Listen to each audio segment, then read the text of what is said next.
সম্প্রতি বিজ্ঞানীরা দাবি করেছে খুব শীঘ্রই সূর্য পশ্চিম দিক থেকে ওঠা শুরু করবে। তাহলে কি আমরা আমাদের দ্বারপ্রান্তে রয়েছি? যে কোনো সময় উল্টে যাবে পৃথিবীর চৌম্বক মেরু, আর মেরু উল্টে গেলে উল্টে যাবে দিকও, ফলে সূর্য উঠবে পশ্চিম দিকে। সূর্য পশ্চিম দিক থেকে উঠার আশঙ্কা করছেন অনেক বিজ্ঞানীরা। প্রথমত অনেক সময় আমাদের দেশে এই জাতীয় রিপোর্টগুলোতে বলা হয় এক জিনিস, আর রিপোর্টে উপস্থাপন করা হয় এটাকে আরো ফুলিয়ে ফাঁপিয়ে দর্শক বা ভিউয়ার্স টানার জন্য আকর্ষণীয় করে চমকপ্রদ করে সেটাকে উপস্থাপন করা হয়। বাস্তবতা আসলে এই টাইপের না, এরকম হয় অনেক সময়। এখানে রিয়েল ঘটনা কি সেটা আমি জানি না, যদি ধরেও নেই যে রিপোর্ট যেভাবে করেছে সেভাবে রিপোর্ট আমি দেখেছি। পশ্চিম দিক থেকে সূর্য ওঠার আশঙ্কা করা হচ্ছে, সেক্ষেত্রে সেটা যদি হয় তাহলে সেক্ষেত্রে পৃথিবীতে নানা রকমের বিশৃঙ্খল পরিস্থিতি দেখা দিবে, রোগবালাই, ঘরে ঘরে ক্যান্সার হয়ে যেতে পারে ইত্যাদি ইত্যাদি অনেক আশঙ্কা বিজ্ঞানীরা করছেন। আমরা যখন কোরআন এবং হাদিসের ছাঁচে ফেলে এই গবেষণাকে মাপঝোপ করার চেষ্টা করি তখন আমরা দেখতে পাই নবী করিম সাল্লাল্লাহু আলাইহি সাল্লাম কিয়ামতের আগে 10টি বিশেষ আলামত প্রকাশ পাওয়ার কথা বলেছেন, যেগুলোকে আলামাতুস সাআহ আল কুবরা বলা হয়েছে, অর্থাৎ কিয়ামতের বড় বড় আলামত হিসাবে আখ্যায়িত করা হয়েছে। এখানে বড় আলামত বলতে কিয়ামতের একেবারে শেষ মুহূর্তে এসে যেগুলো দেখা দিবে সেগুলোই বড় আলামত, আর যেগুলো অনেক আগে থেকে দেখা দিবে সেগুলো ছোট আলামত। তো কিয়ামতের প্রায় 141টার মতো ছোট আলামত আছে, যেগুলো বিভিন্ন বই পুস্তকে ওলামা একরাম কোরআন হাদিস থেকে সংকলন করেছেন। সৌদি আরবের একজন আলেম ডক্টর মোহাম্মদ আল আরিফি, তার একটা কিতাব আছে, সেখানে তিনি আলামাতুস সাআত এই 141 সবগুলোকে একত্র করেছেন। নেহায়াতুল আলম তার সেই বইটার নাম, আরবিতে বাংলা অনুবাদ হয়েছে। তো সেই কিয়ামতের আলামতের বইয়ে তিনি 141টা ছোট আলামত উল্লেখ করেছেন, যার বেশিরভাগই পৃথিবীতে ঘটে গেছে, যেগুলো নবী সাল্লাল্লাহু আলাইহি ওয়াসাল্লাম ভবিষ্যদ্বাণী করেছেন ঘটবে ঘটবে ঘটবে, কিন্তু ঘটে গেছে। আর কিছু আছে এখনো ঘটেনি। আর 10টা আলামত যেগুলো ঘটবে কিয়ামতের ঠিক আগ মুহূর্তে, তার মধ্যে থেকে একটা হলো পশ্চিম দিক থেকে সূর্য উদিত হবে। পশ্চিম দিক থেকে সূর্য উদিত হওয়ার এই আলামতটি দেখা দিবে কিয়ামতের আগের সব ছোট বড় আলামত প্রকাশের পরে, এরপর আর কিছু থাকবে না। পশ্চিম দিকে যখন আপনার সূর্য উদিত হবে তখন কেউ আর তওবা করে আল্লাহর পথে ফিরে আসলেও সেটা অ্যাকসেপ্টেবল হবে না, সেটা অ্যাকসেপ্টেড হবে না, এবং তারপরেই শুরু হবে মহাপ্রলয়, শেষ। এই যে তার আগে একটা দীর্ঘ রাত থাকবে, বিভিন্ন বিশুদ্ধ হাদিস দ্বারা, কোরআনের বিভিন্ন ভাষ্য দ্বারা কিয়ামতের পূর্বে যা যা ঘটবে সেগুলো প্রমাণিত।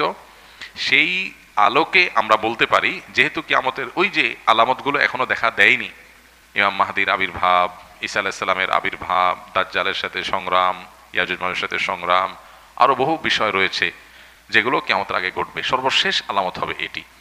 তো সেই ছাঁচের সাথে আমরা মিলাইলে দেখি যে এটা যদি ঘটেও, বিজ্ঞানীদের এই গবেষণা যদি সত্যও হয়, তাহলে কিয়ামতের আগে যে পশ্চিম দিকে সূর্য উদয় হওয়ার কথা হাদিসে বলা হয়েছে এটি সেটা নিশ্চয়ই না। অর্থাৎ এরপরেও পৃথিবী টিকবে, এই পশ্চিম দিকে সূর্য উদিত হওয়ার পর পৃথিবী ধ্বংস হয়ে যাবে এটা কোনোদিনই হবে না, যতক্ষণ পর্যন্ত হাদিসে ওই সমস্ত আলামতগুলো প্রকাশ না পাবে যেগুলোর পরে হাদিসে সতর্ক করা হয়েছে, ভবিষ্যদ্বাণী করা হয়েছে। এর আগে আপনারা দেখেছেন বিভিন্ন সময় বিজ্ঞানীরা গবেষণা বলেছেন বিভিন্ন আপনার নক্ষত্র তাদের যে কক্ষপথে তাদের যে বিচরণ হয়ে থাকে, আল্লাহ সুবহানাহু ওয়া তাআলা কোরআনে কারীমে যে বলেছেন যে ওয়াশ-শামসু তাজরি লিমুস্তাকাররিন লাহা যালিকা তাকদীরুল আজিজিল আলীম ওয়াল কামারু কদ্দারনাহা মানাজিলা। এই যে সৌর জগতে বিভিন্ন গ্রহ নক্ষত্র, আল্লাহর বিভিন্ন বড় বড় যে আপনার তারকারাজি রয়েছে, সৃষ্টি রয়েছে, এগুলো তাদের নির্দিষ্ট কক্ষপথে বিচরণ করে, আল্লাহ তাআলা এটা বলেছেন।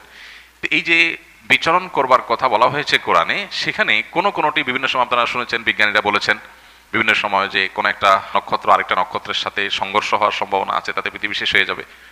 আমরা অনেকে এই সমস্ত নিউজ দেখার পর মোটামুটি জমি জমা বিক্রি করে সব খেয়ে পরে মোটামুটি প্রস্তুত হয়ে গেছিলাম। কিন্তু একজন ইমানদার তিনি নিশ্চিতভাবে জানেন নবী করিম সাল্লাল্লাহু আলাইহি ওয়াসাল্লাম মহাপ্রলয় হয়ে সৃষ্টি জগৎ শেষ হওয়ার যে ঘটনা ঘটবে তার আগে অনেকগুলো বিষয় বলেছেন, সেগুলো ঘটবে। তার অনেক কিছু এখনো ঘটে নাই, সো আমরা সেটার জন্য অপেক্ষা আছি। ওইটার আগে কখনো এটা হবে না।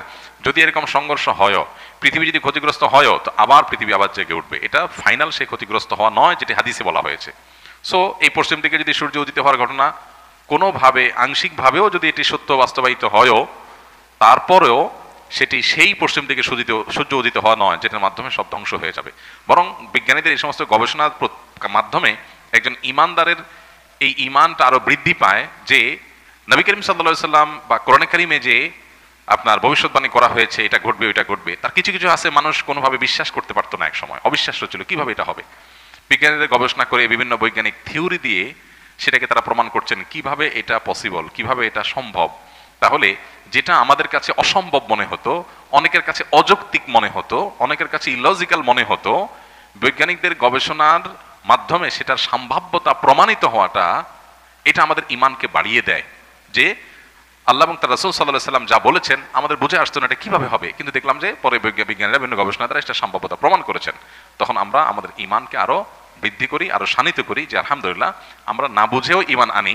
কিন্তু আমার না বুঝে ইমান আনার মানে এই না যে আমি যে বিষয়বতী ইমান এনেছি এটা ইলজিক্যাল, লজিকটা আমার জানা নেই, পরে আবিষ্কার হয়েছে, কিন্তু আল্লাহ যা বলেছেন তার চেয়ে বড় কোনো লজিক হতে পারে না, সেটা আমার এখন বুঝে আসুক আর না আসুক।